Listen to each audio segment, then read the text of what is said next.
नमस्कार मित्रांनो, माझं नाव मनोज. मी गारुडे आहे. हाय मनोज हाय भाई. केवळ मनोज भाऊ. काय भाऊ, केवळ अल्कोहोलिक अनसचं मार्गदर्शन, आपणा सर्वांचं सहकार्य ते मागच्या दिवस आतापर्यंत दारूच्या विषारी घातक गुटांपासून दूर आहे. सर्वप्रथम गजानन भाऊ आणि ग्रुप ऍडमिनचे सर्वांचे आभार की त्यांनी मला इथे बोलायची संधी दिली. या ग्रुपवर मी पहिल्यांदाच मीटिंग करतोय. त्यांनी जो विषय दिला त्या विषयावर बोलण्याचा प्रयत्न करतो. खूप बरं वाटतं जेव्हा असं जसं म्हणलं फिजिकल मीटिंग मध्ये बोलताना जेवढा आनंद येतो, तसंच एका ऑनलाईन मीटिंग मध्ये बोलताना सुद्धा मजा येते. आणि ज्यावेळी केव्हा विषयावर बोलायला सांगितलं जातं त्यावेळी पुन्हा एकदा स्वतःकडे बघून, एक पूर्वायुष्याकडे बघून एक वेगळं चिंतन करण्याची संधी मिळते. कारण ती जबाबदारी असते. मला माझे अनुभव सांगायचे आणि त्यामुळे मला बरं वाटतं जेव्हा असं बोलायला संधी मिळते तेव्हा. मित्रांनो, अल्कोहोलिक एनस मध्ये येण्यापूर्वी साधारण 12 वर्षाचा माझा पिण्याचा कालखंड होता.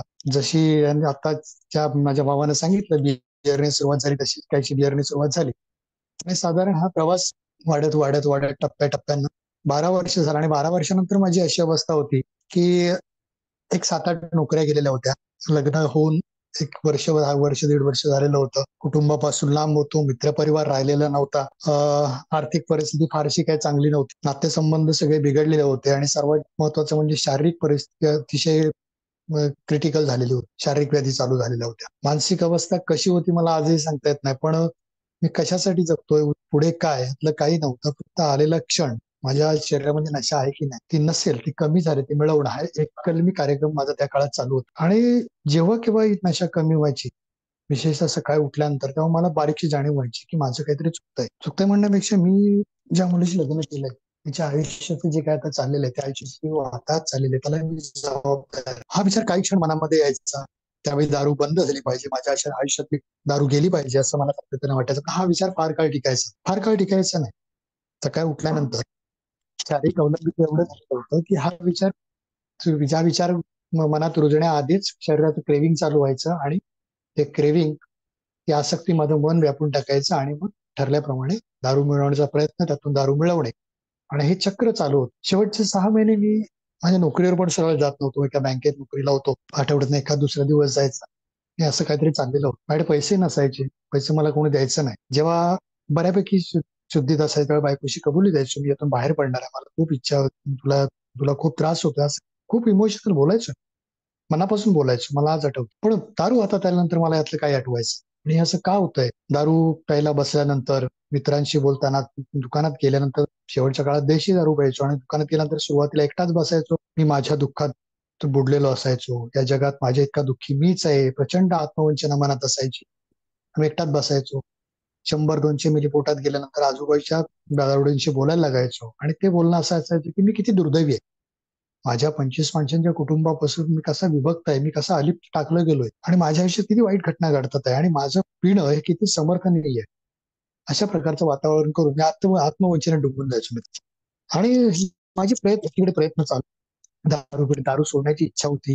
दारूची आसक्ती, दारूची ओढ मला थांबू देत नव्हती. आणि अशाच एका प्रयत्नामध्ये म्हणण्यापेक्षा, एके सकाळी उठलो, मला दारू प्यायला पैसे नव्हते कारण सकाळी उठल्यानंतर मला दारू लागायची आणि मी एका मित्राला शोधत गेलो. सकाळी 7:30-8 वाजलेले होते. तो कारागीर होता, टेलर होता. आपल्या मित्राच्या त्याच्या कामाच्या ठिकाणी तो आला होता. मी वाट बघत बसले. त्याला म्हणालो, त्याला डायरेक्ट ऍड पैसे नाही मागितले. हॅलो, डायरेक्ट ऍड पैसे नाही मागितले.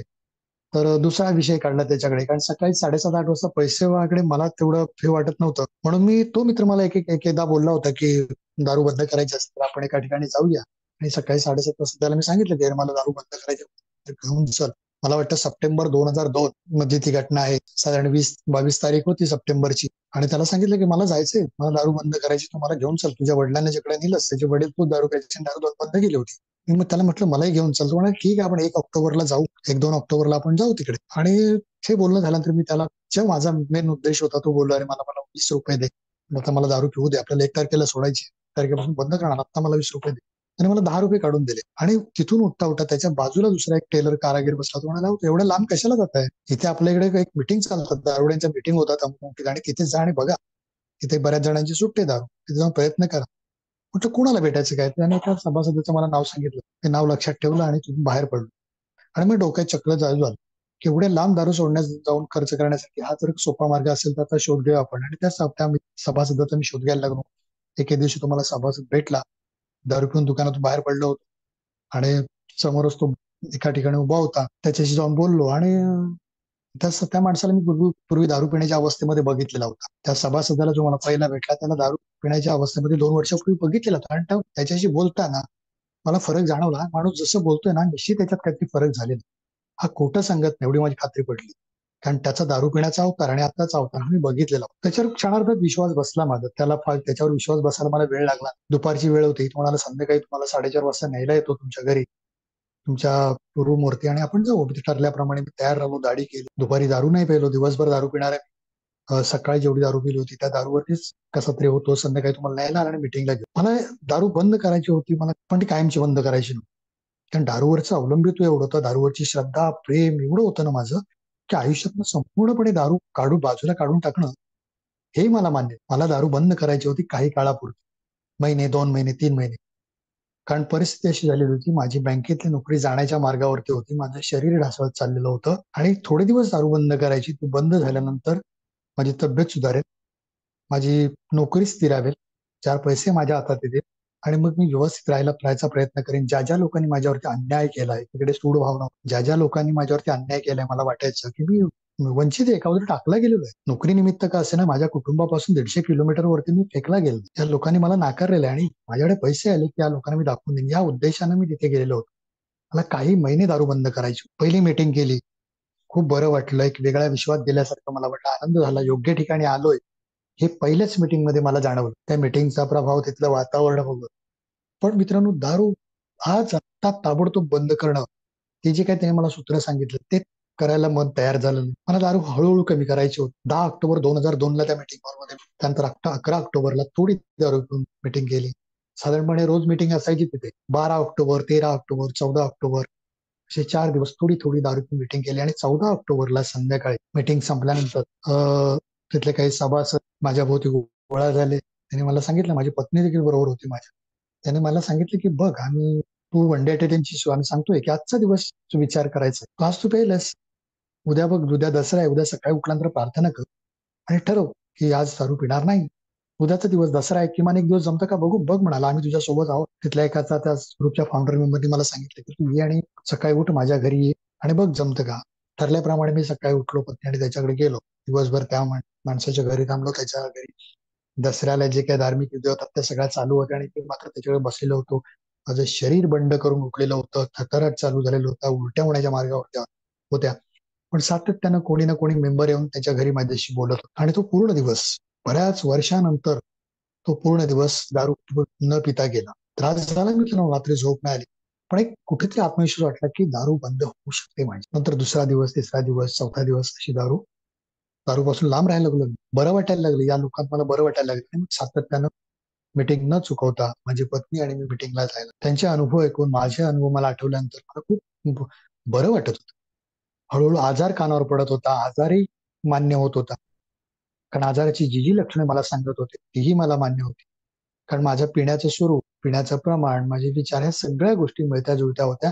आणि किंबहुना जे नेहमी बरेच जसं आपण सभासद सांगतात की नवीन असताना समोरचा माणूस शेअरिंग करताना वाटतं की याला कोणीतरी माझी स्टोरी सांगितली आणि तेच सांगतोय. असंही मला बऱ्याच वेळा वाटायचं की कदाचित मी बरीच वर्ष या गावामध्ये आहे आणि माझ्याविषयी कोणीतरी या लोकांना माहिती दिली आणि म्हणून हे बरंचसं माझ्याशी साम्य असलेली स्टोरी ते सांगतायत, असंही काही काळ मला वाटायचं. पण हळूहळू भाव निर्माण झाली की मी सुरक्षित ठिकाणी आलो. तुलना करणं हा विषय फारसा माझ्याकडे नव्हता, कारण माझ्याकडे नाकारण्यासारखं काही नव्हतं माझ्या नाकारण्यास. कधी कधी चुकून मनामध्ये विचार यायचे.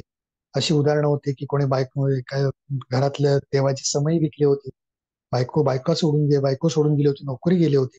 ही उदाहरणे जेव्हा यायची तर बारीक मनात विचारायचं, अरे हे माझ्या आयुष्यात झाले. पण आज अजूनपर्यंत हाही शब्द माझ्या कानावर पडत होता. ऐकण्याची क्षमता वाढत होती, त्यांचं सांगण्यात समोरच्याच्या शेअरिंग मधलं गांभीर्य आणि अर्थ हळूहळू आतमध्ये शिरत होता. त्यामुळे जे अविवेकी विचार मनामध्ये येत होते, ज्या अविवेकी विचाराने मला सातत्यानं दारू पिणे होत्या, त्या विचारांचे जो काही मारा होता त्याची तीव्रता कमी होत. आता विवेक हळूहळू जागृत होत होता आणि हे लोक सांगतात ते बरोबर आहे, हे मान्य करायला लागलो. आजार समजून घेण्याचा प्रयत्न करायला. आणि मित्रांनो, प्रवास चालू झाला. म्हणजे 1 महिना गेला, 2 महिने गेले, 3 महिने गेले आणि दुसरे 2.5 महिने झाले. 2.5 महिन्यामध्ये अशी गोष्ट झाली माझ्या बाबतीत की मी जी नोकरी करत होतो, ज्या संस्थेमध्ये नोकरी करत होती, संस्था बंद पडली. एक खाजगी बँक होती ती महाराष्ट्रामध्ये त्याच्या 52 शाखा होत्या आणि तिथे असा काही गैरव्यवहार झाला आणि त्या एका दिवसात 52 शाखा बंद पडल्या आणि मी जवळजवळ 800 कामगार महाराष्ट्रातले बेकार झाले. बघा मित्रांनो, मी ए मध्ये आल्यानंतर सुरुवातीपासून सातत्याने ऐकत होतो की ए मध्ये आल्यानंतर माणसाची अधोगती नक्कीच होणार नाही, 100% होणार नाही. किंबहुना तो आहे तिथे राहील पण अधोगती होणार नाही, झाली तर प्रगतीच होईल, असं सातत्यानं कानावर पडणारे मी सोक्रेटिसच्या अडीच दुसऱ्या तिसऱ्या महिन्यामध्ये माझी असलेली नोकरी निघून गेली आणि मग नकारात्मक मनात विचार यायला लागले की असं का घडतंय माझ्यावर, असं का घडायला लागलं. तोपर्यंत माझा इनिशियल स्पॉन्सर ज्याच्यासोबत मी सुरुवातीचे दिवस घालवत होतो, तो सातत्यानं यातल्या चांगल्या गोष्टी माझ्या कानावर पडतील असे त्याचे प्रयत्न चालू. त्याने मला सांगितलं, म्हणून जे काही घडतंय ना ते चांगल्यासाठी घडतंय, याच्यापेक्षा चांगलं काहीतरी तुझ्या आयुष्यात वाढून ठेवलेलं असेल म्हणून हे सगळं घडतंय. आणि त्याच्यावरती विश्वास ठेवला आणि प्रवास चालू केला. मित्रांनो, दारू तर बंद झालेली होती. मद्यमुक्तता मला जी हवी होती, ज्या उद्देशाने मी आलो होतो, ती मला मिळालेली होती. अर्थात जर का पूर्वीसारखे विचार असते तर मी तिथे संतुष्ट झालो असतो. माझं कार्य, माझं जे काही उद्देश आहे पूर्ण झालाय, बस आता आयुष्य मी चांगल्या रीतीने जगू शकतो असं म्हणून बाहेर पडलेलो असतो. पण तोपर्यंत एक गोष्ट कळलेली होती की दारू ही माझी समस्या नाही. दारू बंद करणं अतिशय सोपं आहे. दारू बंद करणं याच्यासाठी मला सातत्यानं प्रयत्न करायचे आणि मग दारू माझ्या आयुष्यात काय आहे ते दारूकडे नेणारे माझे मार्ग मला शोधायचे आणि ते बंद करायचे. आणि हाच माझ्या जीवनाचा प्रवास आहे. माझ्यातलं असलेलं मानसिक शारीरिक वेगळेपण मला हळूहळू माझ्याकडून स्वीकारलं जात आणि एक गोष्ट तोपर्यंत मनात निश्चित झाली होती की मला जर का दीर्घकाळ दारूपासून लांब राहायचं असेल तर हे लोक जे काय सांगतायत ते मला ऐकलं पाहिजे, त्यांच्या पावलावर पाऊल टाकून मला गेलं पाहिजे. ज्यात सातत्यानं 12 पायऱ्या, 12 लिटरेचरचा जो उल्लेख करत होते तिकडं मला बघितलं पाहिजे, ही जाणीव मला झाली होती. आणि लिटरेचर वाचायला सुरुवात केली, 12 पायऱ्या वाचायला सुरुवात केलेल्या होत्या. आणि महत्वाचं म्हणजे गेले अनेक वर्ष किंवा या दारू मद्यमुक्तीच्या काळातल्या किंवा त्यापूर्वीचं सगळं आयुष्य मी इतरांना दोष देण्यात घालवलं. माझ्या आयुष्यात जे काय होतंय त्याला जबाबदारी इतर माणसं आहेत, इतर माझ्या समोर आलेली परिस्थिती आहे. त्यामुळे माझ्याकडे बघण्यासारखं काही नाहीये, मी परफेक्ट आहे, माझ्याकडे दुरुस्ती करण्यासारखं काही नाहीये, कारण माझ्याकडे दोषच नाहीये. अशा विचारानं वावरणारा मी ह्या 2-3 महिन्यामध्ये स्वतःकडे बघायला लागलेलो होतो. थोड्या थोड्या चुका दिसत होत्या, माझी विचार करण्याची पद्धत चुकली होती आणि तेही लक्षात आलेलं होतं की याच्यावरती मला काम करायचं. बघा मित्रांनो, माझ्यासमोर कोडं उभं राहिलं की मी ज्या ज्या शहरामध्ये होतो तिथं नोकरीसाठी गेलो होतो. नोकरी करता करता दारूचं प्रमाण वाढलं होतं. दारू बंद करण्याचा निर्णय घेतला, दारू बंद केली, 1-2 महिने गेले आणि माझी नोकरी निघून गेली. आता त्या गावामध्ये मला राहण्यासारखं कुठलंही कारण नव्हतं, कारण केवळ नोकरीसाठीच मी त्या गावामध्ये राहत होतो ना, शहरात माझ्या गावापासून 150 किलोमीटरवर. आता मला माझ्या गावी येण्याशिवाय पर्याय नव्हता. पण हा विचार मित्रांनो मला खूप भयानक वाटला की आता मला माझ्या गावी परत जाणार, हा विचार मला भयानक वाटला. पण मित्रांनो, तोपर्यंत या मीटिंगचं महत्व मला कळलेलं होतं. मीटिंगचं अवलंबित्व हळूहळू माझ्याकडे वाढत चाललेलं होतं. त्यामुळे माझ्या गावी जाऊन मला ए भेटणार नाही, असे लोक मला भेटणार नाहीत. तर ते धाडस मला झालं नाही. काय करायचं, जर का मी माझ्या गावी परत गेलो तर कदाचित पुन्हा माझ्या हातात दारू येईल, कारण जवळपास 150-200 किलोमीटरवर एकही मीटिंग नव्हती. एकही मीटिंग नव्हती. मी इनिशियल स्पॉन्सरची चर्चा केली आणि मग त्यांनी मला सांगितलं की तुला गावी काय जायचं. म्हटलं काहीतरी कामधंदा नोकरीसाठी. म्हणाला इथे किती वर्ष नोकरी केलीस. म्हटलं गेली 4-5 वर्ष नोकरी केली. 4-5 वर्षात काय केलंस तू, किती पैसे साठवलेस. म्हटलं काही नाही, सगळं गेले दारू.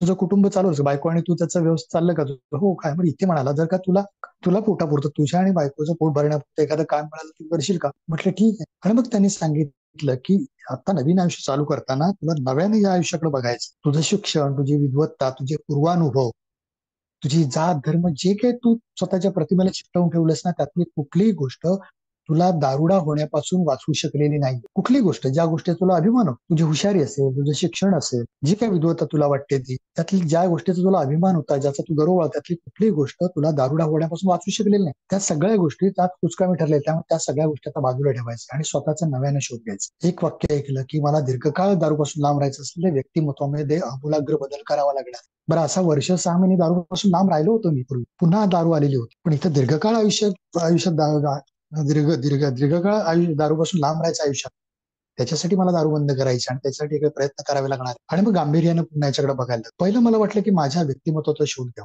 आणि सातत्यानं सभासद म्हणजे आम्ही बिघडलेली एकदम फॉल्टी पीस आहोत. आमच्या व्यक्तिमत्वात बिघाड झालेले, आमच्या व्यक्तिमत्वात आमूलाग्र बदल करायचे, माझे चारित्र्य शोधायचे. ते जे वाक्य ऐकत होतो आणि त्याच्यावरती काम करण्याचा प्रयत्न करायला लागलो. मुळात माझं व्यक्तिमत्व मी काय समजत होतो? माझा राहणीमान, इतरांशी कसा बोलतो, कसा इतरांशी लोकांच्या संपर्कात त्यांच्याशी इंटरॅक्ट कसं करतो, एवढंच मला माहिती होतं. आणि माझं व्यक्तिमत्व एक आदर्श व्यक्तिमत्व आहे असं मी समजत होतो.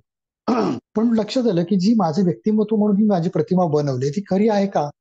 ते कोणी बनवले? तू स्वतःला जे म्हणून समजतो ते कोणी बनवलंय? कोणी म्हटलंय की मनोज असा आहे?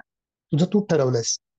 मग ते ठरलं कसं? मित्रांनो, पुन्हा चौथ्या पायरीच्या माध्यमातून जेव्हा बघायला लागलो की माझं व्यक्तिमत्व मी अशा पद्धतीने घडवलंय. मला हवं तसं मी घडवलं. मला हवं तसं म्हणण्यापेक्षा मी मुद्दाम सांगतो की लहानपणी मी खूप हुशार होतो. लोक कौतुक करायचे, बरं वाटायचं मला आणि मला आनंद व्हायचा. मला कोणी मनोज हुशार आहे म्हटलं की ते हुशार नावाचं लेबल मी स्वतःला चिकटवून घेतलं. लहान वयात खेळतोय, अरे चांगला खेळतो म्हटल्यानंतर खेळाडू नावाचं लेबल मी स्वतःला चिकटवून घेतलं. कोणी जे मला विशेष आवडणारं विशेषण मला लावायचं ती विशेषण लेबल म्हणून स्वतःला चिकटवलं आणि असं ही सगळी लेबल लावलेली व्यक्तिमत्व माझं मी तयार केलं. कारण लोकांना तसं आवडतं, लोकांना तसा मनोज आवडतो. मग तसा मनोजचं व्यक्तिमत्व तयार केलं आणि ते व्यक्तिमत्व सातत्यानं जपण्याचा प्रयत्न केला. जसा मोठा होत गेलो तसं त्याच अपेक्षा, ते व्यक्तिमत्व जपणाऱ्या लोकांकडून होणाऱ्या अपेक्षांचा प्रतिक्रिया लोकांकडून अपेक्षा करायला लागलो. लहानपणी माझं कौतुक व्हायचं, लाड व्हायचे. तेच लाड सातत्यानं पुढे व्हावे असं मला वाटायचं, होत नव्हते. जसा मोठा होत गेलं तसे माझ्या मागच्या भावंडांचे लाड व्हायला लागले, माझ्यापेक्षा लहान मुलांचे लाड व्हायला लागले आणि मला कुठंतरी आपण दुरावलो जातोय, दुर्लक्षित होतोय ह्या भावना मनात निर्माण व्हायला लागले. कारण तिथे माझ्या व्यक्तिमत्वाला धक्का लागतो. जे व्यक्तिमत्व मी तयार केलं होतं त्या व्यक्तिमत्वाचं मी अक्षरशः भक्त होतो. स्वतःच्या व्यक्तिपूजनात दडलेलो. आणि ज्या वेळी या व्यक्तिमत्वाला धक्का बसला त्यावेळी मी भावनिक मानसिक बंड केलं. दारू नव्हती आयुष्यात मित्रांनो, दारू नव्हती, किंबहुना मी प्रतिक्रिया द्यायचो नाही. पण असं झालं पाहिजे, मला अस्वस्थता माझ्या मनाप्रमाणे घडलं नाही की अस्वस्थता द्यायची. मग त्यातून पलायन व्हात आणि मग त्या व्यक्तिमत्वाला साजेशा अपेक्षा समाजाकडून लोकांकडून करायला लागलो होतो. आजच्या डेली रिफ्लेक्शन मध्ये सांगितलं की ज्या नैसर्गिक इच्छा असतात आपल्या, त्या नैसर्गिक इच्छांच्या अपेक्षांच्या पलीकडे जाऊन मागणे. म्हणजे सर्वसामान्य माणसाला जगायला आपल्या बिग बुक मध्ये सांगितलंय की मला सुरक्षितता, प्रतिष्ठा आणि लैंगिकता ह्या नैसर्गिक इच्छा आहेत मित्र.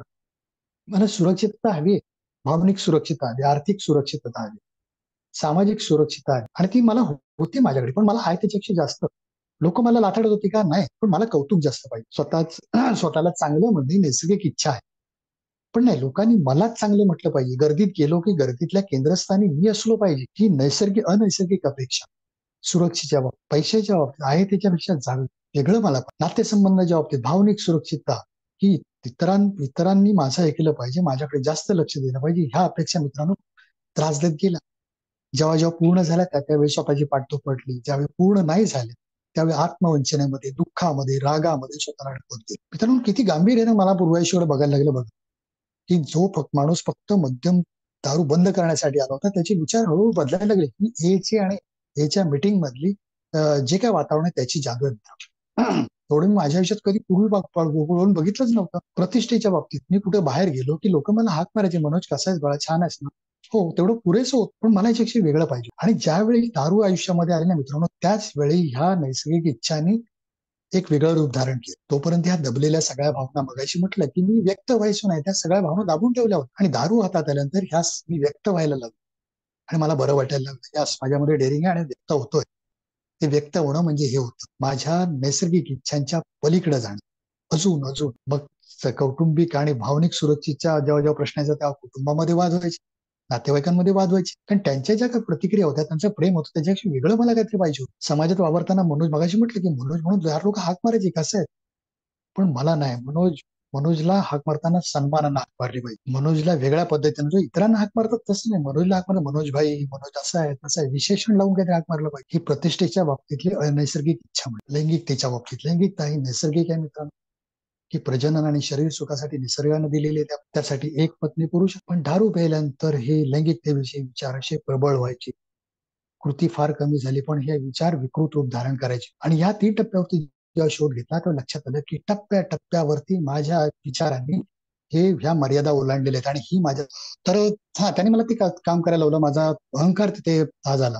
त्यांनी सांगितलं की तुला शून्यातून सुरुवात करायची आहे. मी ते केलं आणि तो प्रामाणिकपणा, ती जे काय म्हणतात नम्रता माझ्यामध्ये यायला लागली. मित्रांनो, वर्षभर ते छोटी मोठी कामं करून मला प्राधान्यक्रम बदलले होते. म्हणजे एरवी जर का सर्वसामान्य असतो, नोकरी फर्स्ट, मला कुटुंबाची जबाबदारी आहे, पहिली पैसे कमवणे प्राधान्य नव्हतं. पण ए मध्ये आल्यानंतर मला आता प्राधान्यक्रमानं काय, फर्स्ट थिंग फर्स्ट. ए मध्ये काही स्लोगन आहेत त्या आयुष्याचा खूप वेगळ्या टप्प्यावरती त्याचा उपयोग झाला. आता फर्स्ट थिंग फर्स्ट मला ठरवायचे. कुटुंब चालवणं, पैसे कमवणं, बायको आणि मी फार मोठं कुटुंब नव्हतं, पण ते त्याच्यासाठी पैसे कमवणं आणि एकीकडे मला जिवंत राहण्यासाठी याच्यातलं मला प्राधान्यक्रम ठरवायचे होते. मी त्यातल्या त्यात तो पर्याय निवडला की मला सध्या ची गरज आहे आणि तिथे राहायला लागलो. हे सगळं इतरांच्या मदतीने झाले, तर सभासदांच्या मदतीने माझे एकट्याने घेतलेले निर्णय आजपर्यंत चुकलेले होते. तोपर्यंत मी इतरांना प्रश्न विचारायला शिकलो होतो, त्यांचं ऐकायला शिकलो होतो. माझ्यापेक्षा इतरांना कळतं हे मला कळायला लागलं होतं. पूर्वी असं होतं की फक्त मलाच कळत, माझे निर्णय परफेक्ट असतात अशा स्वतःच्या कल्पना होत्या, त्या जुन्या कल्पनाची तोडाव्या लागल्या. कारण यातला मगाशी म्हटलं की यातला काहीच मला उपयोग झालेला नव्हता. त्यामुळे सगळ्या गोष्टी माझ्या ठेवून इतरांचं ऐकायला लागले होते. बऱ्याच गोष्टींमध्ये बदल केला. ज्यावेळी पैसे हातात थोडे थोडे यायला लागले तेव्हा लक्षात आलं की मी आयुष्यात पैसे जे काही मिळवले ते पैसे मला वापरता आले नाही. मला पैसे वापरता आले नाहीत. मग इनिशियल स्पॉन्सर म्हणाला, काही दिवस जरा पत्नी तुझे आर्थिक व्यवहार बायकोकडे देऊन बघ, जे काय असतील तर तुझे पैसे, थोडे थोडे जे काय पैसे मिळायचे ते पत्नीकडे द्यायला लागलो. त्यानंतर आज सगळ्यात मित्रांनो, एवढ्या वर्षानंतर आजही मला मी कमवलेले पैसे मी स्वतः वापरत नाही. सवय लागली मित्रांनो, त्याचा फायदा. आणि हे सगळं झालं एक वर्षभर. तिथे वर्ष गेल्यानंतर तोपर्यंत मी माझ्या कार्यक्रमावरती या सगळ्या गोष्टीवरती अगदी प्रामाणिकपणे गांभीर्याने काम करत. मित्रांनो, एक वर्ष झालं. एक वर्ष झाल्यानंतर मी माझं टोकन घेतलं. 1.5 वर्षानंतर माझ्या गावी आलो आणि तिथं आल्यानंतर मला वाटलं होतं की आता छान चाललंय, दारूपासून 1.5 वर्ष लांब आहे, मला मिटिंगची गरज आहे. मला माहित होतं तिथून मी पुन्हा कधीतरी मालवणला जिथे होतो तिथे मिटिंगला यायचो, किंवा रत्नागिरीतून दापोलीला मिटिंग चालू तिकडे जायचो. महिन्यातून 1-2 वेळा मिटिंग मला आवश्यक, पण सातत्य त्यातलं फ्रिक्वेन्सी कमी झाली होती. दर आठवड्याला जाणं शक्य नव्हतं, महिन्यात 1-2 वेळा तिथे जाणं व्हायचं. आणि मला झालेलं एकीकडे झालेल्या मिटिंगचा अवलंबित होतो. त्यावेळी मोबाईल नव्हता, लँडलाईन फोनवरून कधीतरी कुठल्यातरी सभासदांशी फोन व्हायचा, संपर्क कमी झालेला होता. सुदैवानं त्याच वेळी एका वेलविशरच्या मदतीनं रत्नागिरीमध्ये समूह चालू झाल्यानंतर त्याच्या मिटिंग चालू झाल्या आणि मग एकाएकी मी सेवा या विषयाकडे वळलो. कारण 12व्या पायरीचं काम करण्याशिवाय पर्याय नव्हता. जर का ग्रुप जे नव्यानं चालू केलं जिवंत ठेवायचं असेल तर 12व्या पायरीकडे गांभीर्यानं लक्ष द्यावं लागेल. आणि मग पुन्हा प्राधान्यक्रम माझे बदल. रत्नागिरीमध्ये एक छोटंसं काम बघितलं, इतर सगळ्या गोष्टी करून 12व्या पायरीचं काम जोमानं चालू केलं. माझे काही बाहेरून येणारे सभासद, माझे तिथले वेलविशर, अशा मदतीने 12व्या पायरीचं काम चालू केलं. आणि मला वाटायला लागलं की आता मी या सगळ्यांचा मास्तर झालेलो आहे. बघा असं होतं, कशी यार मला जर का लक्ष नसेल तर कसं बदलत जात. मी इथला सिनियर मेंबर आहे, या लोकांना शिकवायचं एवढंच माझं काम. हे सगळं चालू झालं आणि ते एवढं झालं की पुढे 1 वर्ष, 2 वर्ष, 3 वर्ष हे सगळं सातत चालू होतं. माझ्या आयुष्याकडे जी काय भौतिक प्रगती ती हळूहळू होत होती. आयुष्यातल्या संकट फार आयुष्य अगदीच काय म्हणतात ते अतिशय शांतपणे चाललं होतं. कुठल्या आयुष्यात दगदग नव्हती, समस्या नव्हती. घरातलं वातावरण बदलत होतं काही प्रमाणात. तिकडे मला सुरुवातीला काही संघर्ष करावा लागला, पण बरं चाललेलं होतं. फार मोठ्या अडचणी येत आणि प्रत्यक्षात जे करायला हवं ते माझ्याकडून होत नव्हतं. म्हणजे मगाशी म्हटलं की मला पायऱ्यांवर काम करणं, की जेवढं त्याच्यामध्ये सातत्य ठेवणं जे आवश्यक होतं तेवढं राहत नव्हतं. म्हणजे सुरुवातीला जेवढं गांभीर्याने मी या पायऱ्यांकडे कार्यक्रम बघितला, तेवढं मी माझ्या घरी आल्यानंतर नवीन समूह चालू केल्यानंतर त्याच्याकडे बघायला मला वेळ मिळाला नाही किंवा आवश्यकता वाटली नाही. आणि मग पहिली पायरी आणि 12वी पायरी या 2 चाकांवरती माझा प्रवास चालू होता. मध्ये काही चाललेलं नव्हतं. मला शेअरिंग मध्ये मात्र कधीतरी स्वतःची उजळणी व्हायची, भूतकाळाची. प्रत्यक्ष कृती कुठला कार्यक्रम होत नाही, एचा कार्यक्रम, कृती बंद पडलेली होती. आणि पुन्हा मग माझी अशी मी स्वतःची प्रतिमा करून घेतली की जी काय मला वर्ष झाली होती, 7 वर्ष झाले होती, 8 वर्ष, अशा 7 वर्षाचा सोबर सहवास असं छान चाललेलं आहे. स्वतःची प्रतिमा मी वेगळ्या पद्धतीने तयार करा. आणि 8 वर्ष गेली, 9 वर्ष गेली. 9व्या वर्षामध्ये पूर्ण आयुष्यामध्ये असा उतळ झाला मित्रांनो. कार्यक्रमाकडे दुर्लक्ष, फक्त एच्या मीटिंग आणि 12वी पायरीचं काम. आपली स्वतःची वेगळी प्रतिमा तयार करून ती प्रतिमा जपण्याचा पुन्हा प्रयत्न. वास्तव प्रतिमेपासून लांब. स्वतःविषयीच्या नवीन नवीन वेगळ्या कल्पना मनामध्ये रुजल्या होत्या, ज्या पुन्हा 4थ्या पायरीच्या माध्यमातून त्याच्याकडे बघणं आवश्यक होतं, पण ते केलं गेलं नसल्यामुळे जे जे काय माझ्या आयुष्यात चाललेलं होतं त्यामुळे सोब्रायटीच्या 10व्या वर्षामध्ये पुन्हा गोंधळ झाला. माझं भावनिक स्वास्थ्य, वैचारिक स्वास्थ्य, कौटुंबिक स्वास्थ्य असं धोक्यात पणाला लागलं मित्रांनो. आणि मला पुन्हा गांभीर्यानं बघावं लागलं. अस्वस्थता आयुष्यामध्ये आली, असमाधान, भीतीने ग्रासलो गेलो, उद्या काय होईल, आयुष्यात दारू आलेली नव्हती, पण स्वतःविषयी घृणा तिरस्कार वाटायला लागला होता. एवढ्या वर्षाचे सोब्रायटी काय माणूस म्हणून जर का माझ्या चुका होत असतील तर मला काय काय केलं पाहिजे. शेअरिंग मीटिंग मध्ये जाऊन शेअरिंग करायची लाज वाटायला लागली. मी स्वतः एवढ्या प्रॉब्लेम मध्ये अडकलोय आणि आता लोकांना काय सांगायचं. मीटिंग मध्ये थोडासा दुरावा व्हायला लागला. खरं तर मला ती जाऊन समस्या माझ्या मीटिंग मध्ये मांडायला पाहिजे होती, कबुली द्यायला पाहिजे, पण एकीकडे सिनियर असल्यामुळे कसं बोलणार, केवढ्या ग्रुप मधला सर्वात जुना सभासद आणि आपली समस्या, या टोकाच्या समस्या कशा सांगायच्या, या विचारातून लपवण्याचा प्रयत्न केला. नवनीतच काही काळ जेव्हा चुका करायला सुरुवात झाली 14व्या वर्षी, त्या चुका मला चुका वाटतच नव्हत्या. चुका त्या वाटतच, कारण ज्यावेळी ते चुकीचे विचार मनात आले, हळूहळू ते मी कोणाशी न बोलल्यामुळे ते विचार मनामधले चुकीचे अविवेकी विचार मनामध्ये प्रबळ व्हायला लागले. आणि जेव्हा प्रबळ व्हायला लागले तेव्हा ते विचार कसे योग्य आहेत, कसे समर्थनीय आहेत, हे सिद्ध करण्यासाठी माझे मी पुरावे ए मध्ये गोळा करायला लागलो. माझ्यासारखी चूक ए मध्ये किती लोकांनी केली आहे, त्यांची शेअरिंग आठवायला लागलो. त्या लोकांनी केली ना चुकी, त्यांची तर सोबराच्या 20व्या वर्षामध्ये झाली, त्याची 15 वर्षामध्ये, मी आता 8 वर्ष झाले तर काय झालं. म्हणजे माझ्या मनातले चुकीचे अविवेकी निराधार विचार कसे योग्य आहेत हे सिद्ध करण्यासाठी मी माझे पुरावे आजूबाजूला शोधायला लागलो आणि ते मला बरोबर आहे असं वाटत होतं. पण ज्यावेळी खरोखर समस्या वाचून समोर उभी राहिली त्यावेळी ह्या सगळ्या गोष्टी खूप पुढे गेल्या होत्या. मला त्यातून बाहेर पडणं जमत नव्हतं मित्र. जसं दारूच्या बाबतीत झालं, दारू पुढे हतबल झालो, तशा त्या वाईट विचारांपुढे मी हतबल झालेलो होतो. त्या विचाराने माझं मन व्यापलं जात होतं. त्यातून बाहेर पडणं मला जमत आणि मला त्यावेळी मदतीची गरज होती. आणि मग मी नव्याने एका स्पॉन्सरकडे गेलो, त्याच्याकडे 10-12 दिवस राहिलो, त्यांच्याशी बोललो, त्यांनी सांगितलं त्याप्रमाणे सगळं लिखाण केलं आणि मग त्यांनी ज्या काही सूचना केल्या त्या सूचना पालन करण्याचं निश्चित करून मी पुन्हा माझ्या गावी आलो. त्यानंतर पुन्हा एकदा नव्यानं आयुष्यातला एक वेगळा अनुभव घेतला की मला आमूलाग्र म्हणजे आमूलाग्रच बदल करायचे. वरवरचे उपाय मला कदापि कामाला येणार नाही, कधीतरी माझा घात करणार आहे. बस होते ना मग. हॅलो, मला वरवरचे उपाय मला तात्पुरतं समाधान देणार आहेत. म्हणलं कारण वाटत होतं ना की खूप छान चाललंय, काय करायचंय मला, पायऱ्याने करायची, चांगले पैसे येत आहेत घरात, विचार व्यवस्थित पैसे येतात, घरात समाधान सगळं चाललेलं आहे, पण माझे विचार, माझ्या भावना ह्या विचित्र पद्धतीने कामाला लागल्या होत्या. पूर्वीप्रमाणेच मला माझ्या भावना हाताळणं मला कठीण होत, चुकीच्या भावना कुरवाळत राहणं हे चालू झालेलं होतं. विचारांची दिशा बदलत होती. ह्या गोष्टी माझ्या लक्षात येत नव्हत्या का, तर जशा पद्धतीने मला माझं लक्ष इतरांकडे पुन्हा गेलं होतं. हा सभासद तसा बोलतो, तो सभासद, मला बाहेर शेअरिंगला किती बोलवतात. आणि तोपर्यंत सुरुवात झाली होती की मनोजला एक खेडेगावातला किंवा कोकणातला एक नवीन सभासद सातत्याने मला बोलवलं जातं आणि एक चांगला स्पीकर म्हणून अशी देखील स्वतःची प्रतिमा मी तयार करून घेतली होती, व्यक्तिमत्व तयार करून घेतलं होतं. आणि शेअरिंग चांगलं झालं की स्वतःची पाठ तोडून घ्यायचं, कौतुक करायचं, त्यातच मला समाधान होतं. काही काळ मी स्वतःला एक चांगला स्पीकर, स्टार स्पीकर म्हणून काही वर्ष वावरत होतो मध्ये. वास्तव त्यापासून वेगळं होतं. जेव्हा हे 10व्या वर्षामध्ये लिखाण केल्यानंतर लक्षात आलं की ह्या सगळ्या गोष्टी मला पुन्हा सुधारायच्या, पुन्हा दुरुस्त करायच्या, ते करायला लागलो होतं. आणि आज तागात तो मित्रांनो प्रवास चालू. मला कळलं की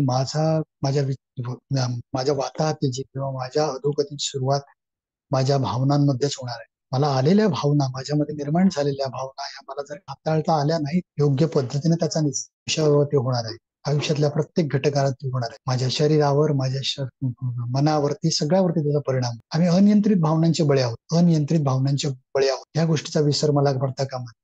मग ती कोणती भीती असो, राग असो, अहंकार असो, गर्व असो, काही असो. मला माझ्या दारू पिण्याला जी काही कारण होती, त्यातलं जे काही कारण होतं त्यातल्या भीती एक फार मोठं कारण होतं. ह्या भीतीवर फारसं मी काम केलं, भीतीवरचे फारसं काम केलं. आणि मग कोरोनाच्या काळामध्ये ह्या भीतीनं पुन्हा डोकं वर काढलं. सातत्यानं मरणाची भीती, सातत्यानं मृत्यूची भीती जशी इतरांना पण होती, पण माझ्या भीतीची तीव्रता फार. हे कोरोना गेल्यानंतर लोकांची भीती नाहीशी झाली, पण माझ्या डोक्यातली भीती आजही पूर्णपणे नाहीशी झाली नाही मृत्यूविषयी. विचार केल्यानंतर लक्षात आलं, त्याच्यावर चिंतन केलं, लक्षात आलं की भीतीचं बीज हे माझ्या वयाच्या 13व्या-14व्या वर्षी माझ्या मनामध्ये रुतलं. 13-14 वर्षाचं असताना, आजारी असताना, ज्या डॉक्टरांची ट्रीटमेंट चालते, डॉक्टरनी मला गमतीने म्हणाले होते की मनोज, एवढ्या लहानपणी आजारी पडल्यास पुढे तुझं कसं होणार. वास्तविक डॉक्टरनी इतर सकारात्मक गोष्टी भरपूर बोललेले माझे, पण पुढे तुझं कसं होणार हे वाक्य माझ्या मनामध्ये एवढं खोल रुजलं गेलं. त्या वाक्याचा मी असा अर्थ केला की पुढं कसं होणार याचा अर्थ, तू पुढं चांगलं होण्यासारखं तुझ्या आयुष्यात काही नाही. तुझं आयुष्य फार हे आहे आणि काळजी घेतली पाहिजे. आणि मग नकारात्मक विचार माझ्या आरोग्याविषयी माझ्या मनामध्ये घर करून बसले. कोरोनाच्या काळामध्ये पुन्हा त्या विचारांना काढले की माझं शरीर नॉर्मल नाहीये असं डॉक्टर त्यावेळी म्हणाले होते. वास्तविक कुठलाही विकार, कुठलाही आजार मला तोपर्यंत झालेला नव्हता आणि त्या मृत्यूच्या भीतीनं डोकं वर काढलं. साधारण 5-6 वर्षापूर्वी कंपनीमध्ये जी काही मेडिकल होती त्याच्यामध्ये थोडासा ECG माझा फॉल्टी निघाला आणि मग माझ्या फिजिशियनकडे गेलो. त्यांनी खूप घाबरलो मी, मला ECG ला प्रॉब्लेम. तिथे पुन्हा ECG काढल्यानंतर म्हणाले नाही, ECG नॉर्मल आहे. पण वयानुसार ते सगळं घाबरल्यामुळे माझा प्रेशर वाढला होता आणि वयाची 47 वर्ष पूर्ण झाली होती आणि त्यांनी त्यांनी मला प्रेशरची गोळी चालू केली. एक मिनिट, प्रेशरची गोळी चालू केली. तोपर्यंत 47 वर्षापर्यंत मी नॉर्मल आयुष्य जगणारा माणूस. तोपर्यंत क्रिकेट खेळायचो, मजा मस्ती करायचो. पण प्रेशरची गोळी चालू झाली, ह्या एका विचारानं माझ्या सगळ्या हालचाली मंदावल्या, म्हणजे विचार बदलले आणि सगळंच माझं बदललं. ती भीतीने पुन्हा डोकं वर काढलं. माझ्या भावना ह्या किती तीव्र तीव्र आहेत आणि त्या मला कशा हाताळता येत त्याचा पुन्हा प्रत्यय मला माझ्या आयुष्याची काळजी घ्यायची असेल तर दारू हा माझा प्रॉब्लेम नाहीये. मला न हाताळता येणाऱ्या भावना ही माझी समस्या आहे. आणि मग पुढे पुन्हा त्या भीतीने डोकं वर काढलं. आजही सातत्याने त्या भीत्यावर काढत असतात. पण ज्या वेळी श्रद्धा वाढते ना, श्रद्धा आणि भीती हे असं व्यस्त प्रमाण आहे की ज्यावेळी माझी श्रद्धा कमी होते, मग ती कुठली असू दे, माझी जी हायर पॉवर आहे, मग ते डॉक्टर असतील, ते औषधं असतील, अन्य कुठले मार्ग असतील, काही असेल, ज्या कोणी व्यक्ती असतील, त्यांच्यावर जोपर्यंत श्रद्धा आहे तोपर्यंत माझी भीती काम करत नाही. पण श्रद्धा का कळत नकळत कमी झाली तर भीती माझी वाढते. हे सूत्र आयुष्यात बाळगण्यात येतो की जेव्हा जेव्हा भीती वाटते तेव्हा तेव्हा योग्य ठिकाणी श्रद्धा ठेवून सर्व तिसऱ्या पायरीनुसार त्या श्रद्धेवरती सोपवणं हा त्यातला मार्ग आहे.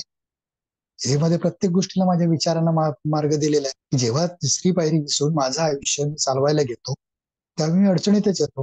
वारंवार तिसरी पायरी विसरतो आणि माझं आयुष्य पुन्हा चालवायला घेतो. भीतीच्या बाबतीत ज्या शक्तीनं तुला आयुष्य दिलेलं आहे, तुला अनेक संकटातून वाचवलेलं आहे, तीच शक्ती त्याला तू बाहेर काढेल. त्याच्यावरती सोपवणं साधा सोपा विचार. मी जेव्हा भीती या भावनेमध्ये गुंतत जातो त्यावेळी माझ्या लक्षात येत नाही आणि त्यावेळी श्रद्धा कमी झालेली असते. हे सगळे ए मध्ये दिसले साधी साधी सूत्र जसं मी आयुष्यामध्ये वापरायचा प्रयत्न करतो त्यावेळी त्या भावना बाहेर. मी जसं गोष्ट माझ्या लक्षात आल्या की मला नकारात्मक विचार करून चालणारच नाही, मला सकारात्मक काय विचार करायचे. माझ्या आयुष्यात जे काही चांगलं घडते त्याच्याकडे मला बघितलं पाहिजे. समस्या खूप आहेत, खूप लोकांना समस्या आहेत. माझ्या आयुष्यातली कुठलीही समस्या मला एकट्यानं सोडवता येणार नाही, ते कुठेतरी मला शेअर केली पाहिजे, त्याला आउटलेट दिला पाहिजे आणि ते करण्याचा प्रयत्न करतो.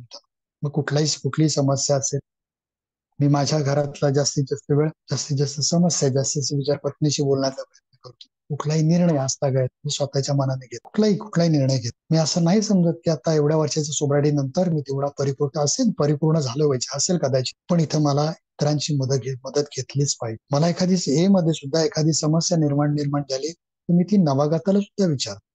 मला जाणवलं की हा नवागत त्यातून लवकर बाहेर पडले. मी त्याच्याशी बोलतो त्या विषयावर. मला नाही लाज वाटत आणि त्यातून मला काहीतरी मिळतं. पुन्हा ती चूक करायची नाही. माझी प्रतिमा जपण्याचा प्रयत्न करून जी खोटी आहे, जी मला आजतागत व्यक्तिमत्व माझं मलाच कळलेलं नाही आजतागत आणि ते व्यक्तिमत्व योग्य आहे, परफेक्ट आहे, ते चुकणार नाही अशी कल्पना बाळगून जर का मी वागू लागलो तर पुन्हा त्यात चुका होणार आहेत. कारण माझ्या स्वतःच्या व्यक्तिमत्वाचा शोध हा माझ्या जीवनाच्या अंतापर्यंत संपणार नाही. इतर व्यक्तींकडून केलेल्या अपेक्षा त्या सुद्धा मला त्रासदायक ठरतात. मित्रांनो, आयुष्य फार सोपं गेलं असं नाही म्हणणार मी. हे मध्ये आल्यानंतर फार छान आयुष्य नाही गेलं. खूप भावनिक चढ उतार आले त्याच्या. दारूचा विचार नाही आला, पण भावनिक संघर्ष बऱ्याच वेळा करावा लागला.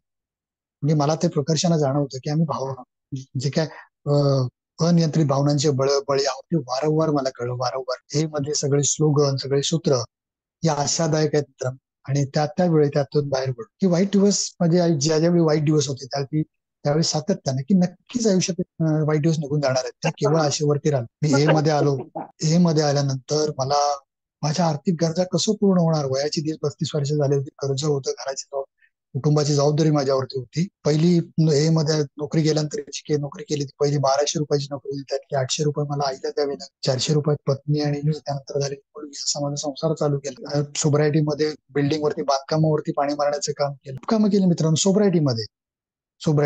पहिली 4 वर्ष खूप संघर्ष करावा लागला. 4-5 वर्ष त्यावेळी सातत्यानं मनात तुलना रे बाकीच्या ए मध्ये आल्यानंतर भरभराट होते. माझ्या जेव्हा सगळे मिळून आम्ही जेव्हा बाहेर मिटिंगला जायचो त्यावेळी माझ्या नंतर आलेले ज्यांना मी कॉल केले असे सभासद माझ्या सोबत असायचे. ते त्यावेळी 500-1000च्या नोटा खिशातून काढायचे आणि माझ्या खिशात 100-200 रुपये सोब्रायटीच्या दुसऱ्या तिसऱ्या वर्षात माझ्या खिशामध्ये 100 ते 200 रुपये असायचे. आत्मवंचना वाटायची त्यावेळी, पण त्यावेळी पुन्हा मला वाक्य माझे इनिशियल स्पॉन्सर आले, म्हणा ए मध्ये नंतर जेवढं तुला उशिरा मिळेल, किंबहुना जसजशी तुझी पात्रता होईल तसंच तुला मिळत जाणार आहे, आणि तेच योग्य आहे.